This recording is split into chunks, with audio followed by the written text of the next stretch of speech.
semua. Halo teman-teman, selamat datang kembali di channelnya One Trisna Story. Apa kabar? Semoga semuanya sehat-sehat selalu. Di video kali ini, Wawan akan melanjutkan pembahasan alur cerita Put Your Head on My Shoulder chapter 3. Langsung saja tanpa berlama-lama, mari kita mulai.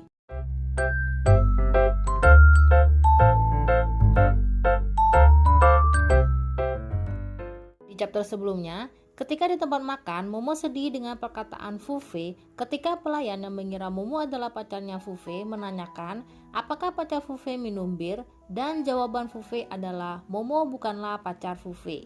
Lalu Fufe menyuruh Wei menjauhi Momo karena perkataan Wei yang membenarkan sedang berkencan dengan Momo ketika Guru Su menanyainya. Namun mendengar perkataan Wei yang mengatakan bisakah Fufe mengontrol dirinya untuk menjauhi Momo, sedihlah Fufe karena Fufe takut akan kehilangan Momo. Keesokan paginya, Momo mendapat panggilan dari perusahaan akuntan yang telah menerima surat lamaran dari Momo dan merasa Momo cocok dengan perusahaan mereka, menyuruh Momo untuk datang ke kantornya. Di depan asrama Momo, Fufe menunggu Momo, lalu bertemulah Fufe dengan teman Momo. Di sini, Fufe baru mengetahui wanita ini adalah teman Momo. Begitu juga dengan teman Momo yang baru mengetahui ini adalah Fufe yang sering dibicarakan Momo. Lalu teman Momo yang mengetahui Fufe mencari Momo memberitahu Fufe sebentar lagi Momo akan datang. Datanglah Momo yang akan pergi memenuhi panggilan dari perusahaan akuntannya. Fufe yang melihat Momo lalu menghampiri Momo untuk membicarakan kejadian kemarin. Namun Momo tidak ingin membicarakannya karena Momo mengira Momo melakukan hal yang memalukan saat mabuk kemarin. Fufe membenarkan Momo melakukan hal yang memalukan saat Momo mabuk kemarin dengan menjelaskan Momo memeluk Fufe dengan erat, memegang wajah Fufe, ingin mencium Fufe. Lalu Momo memegang tubuh Fufe. Fufe menolak karena ada banyak orang, namun Momo terus mencium, memeluk Fufe dan menikmatinya. Tampak di sini raut wajah Momo kesal mendengar ocehan dari Fufe tersebut. Wei tiba di lab Profesor Chiang karena Profesor Chiang mencarinya. Profesor Chiang mencari Wei, ingin menyuruh Wei bergabung dengan tim proyeknya setelah melihat hasil soal yang telah diselesaikan Wei. Namun Wei masih menolak dengan mengatakan bukankah yang seharusnya bergabung dengan tim proyek Profesor Chiang adalah murid yang telah lulus ujian sebelumnya. Sebenarnya Wei ingin sekali mengikuti proyek paling top di kampusnya ini. Namun Wei tidak ingin digosipkan sebagai orang yang telah menyogok Profesor Chiang karena Wei bisa mengikuti proyek dari Profesor Chiang tanpa adanya ujian. Profesor Chiang meyakinkan Wei dengan menjelaskan bahwa Profesor Chiang sudah merekrut siswa yang telah lulus tersebut untuk ikut juga bergabung dengan tim Profesor Chiang. Mengenai gosip Wei, Profesor Chiang akan menyelesaikannya. Setelah terus diyakinkan Profesor Chiang, setujulah Wei mengikuti proyek dari Profesor Chiang tersebut. Sampainya Momo di tempat perusahaan akuntan yang memanggilnya, Momo diterima menjadi pegawai magang di sana. Di kantin sekolah, Momo mendapat panggilan dari ibunya yang menyuruh Momo pulang ke kampung halamannya, bekerja di pabrik paman Momo sebagai akuntan untuk menghemat biaya sewa rumah dan makan. Momo lalu memberitahu ibunya sudah mendapatkan pekerjaan sebagai pegawai magang di sebuah perusahaan. Mengetahui tempat magang Momo jauh dari kampusnya, ibu Momo merasa khawatir dengan Momo. Ibu Momo yang mengetahui daerah tempat magang Momo tidak jauh dari tempat rumah teman ibu Momo, ibu Momo lalu menawarkan Momo untuk tinggal di tempat temannya tersebut. Namun Momo menolak dengan mengatakan Momo bisa membereskannya sendiri. Sampailah hari Momo magang di perusahaan akuntan. Atasan Momo memperkenalkan Momo kepada karyawan lainnya. Dimulailah kesibukan hari-hari Momo bekerja di perusahaan ini.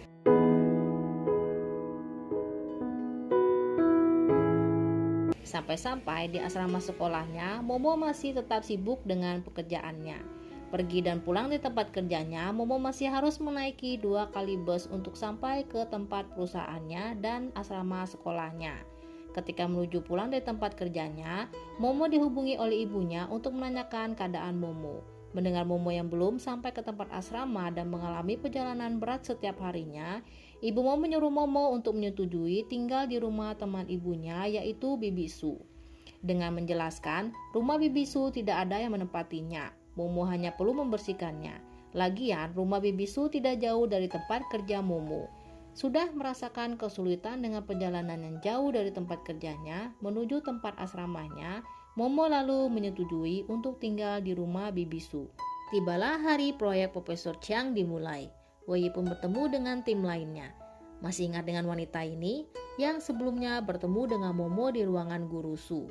Wanita ini adalah senior Wei, mahasiswi S2 yang juga berjurusan fisika bernama Xu Yin.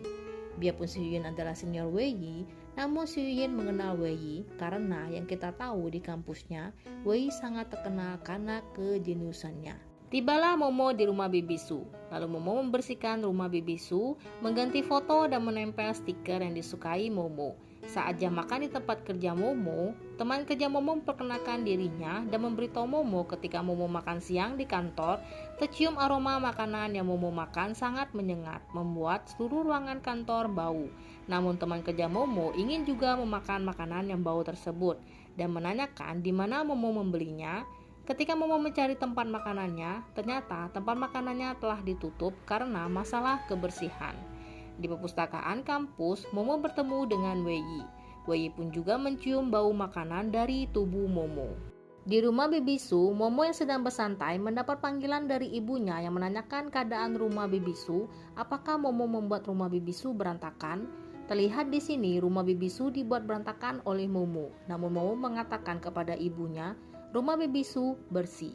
Memastikan rumah Bibi Su bersih, Ibu Momo lalu menjelaskan kepada Momo, anak Bibi Su kemungkinan akan pulang untuk beberapa hari di rumahnya.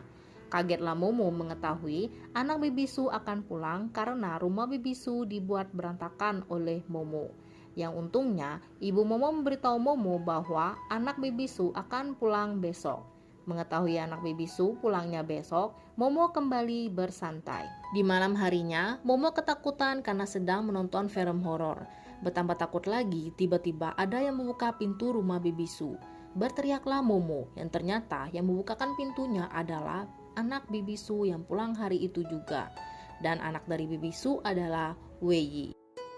Raut wajah Wei pun tampak kesal melihat rumahnya yang berantakan di mana-mana dan melihat stiker di dinding rumahnya. Wei kembali di hari ini juga dan bukannya besok karena hari ini Wei ada eksperimen di kampus lama.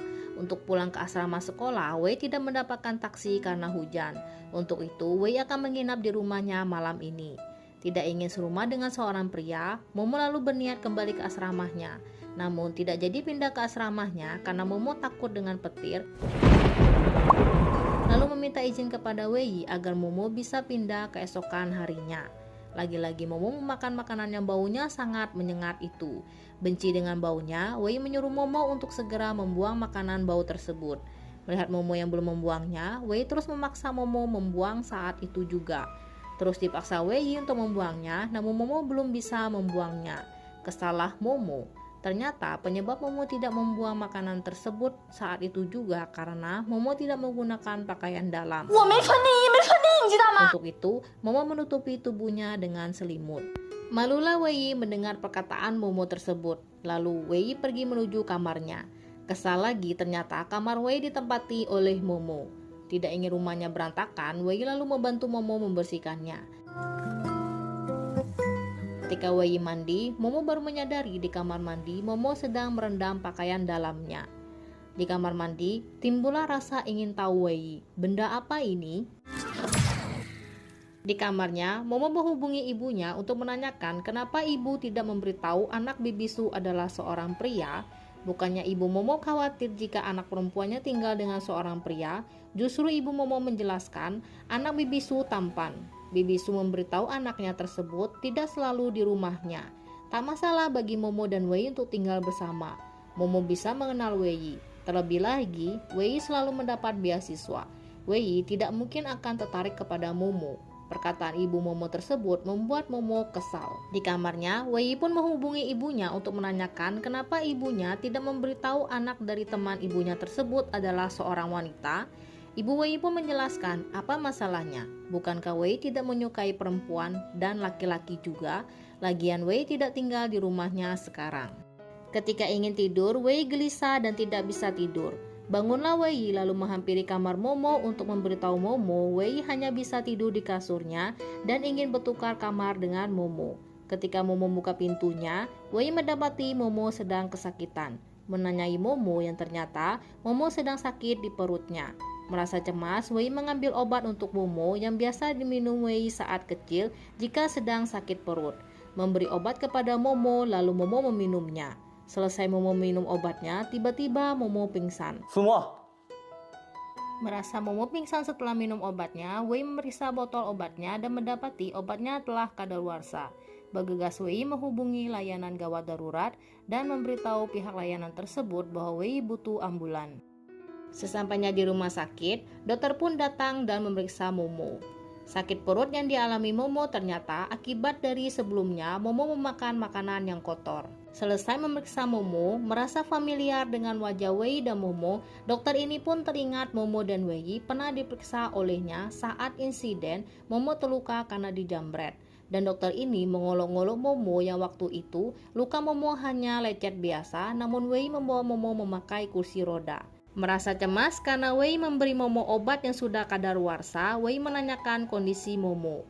Lagi-lagi dokter ini mengolok-ngolok Wei yang mengira Momo adalah pacarnya Wei dengan mengatakan, jika Wei begitu menyayangi pacar Wei, jagalah pacar Wei baik-baik, jangan meracuninya. Ketika dokter memeriksa pasien lainnya, terjadi perdebatan antara ayah pasien tersebut dengan si dokter.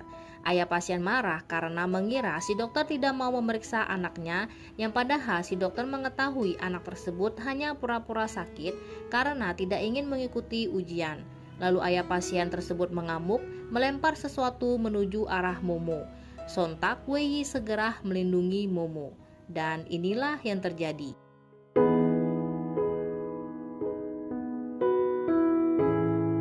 Sampai di sini pembahasan alur cerita Put Your Head on My Shoulder chapter 3. Terima kasih ya bagi teman-teman yang telah menonton video ini.